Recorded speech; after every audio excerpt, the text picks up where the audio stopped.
Buksan natin siya guys.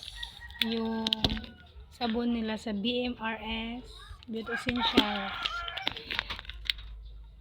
Kung talagang mabango ba siya or anong smell meron itong sabon na to. Buksan natin guys para malaman natin kung mabango ba talaga. Kasi yung sinasabi ni Madam is mabango daw yung sabon nila. So try natin amuyin kung mabango talaga.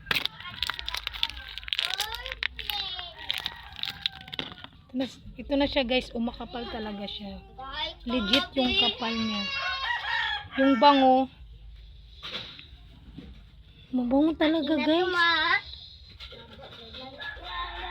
Pangmayaman yung amoy niya guys. Super. Tatry ko talaga ito mamaya gamitin. Ang bango talaga guys. Legit talaga.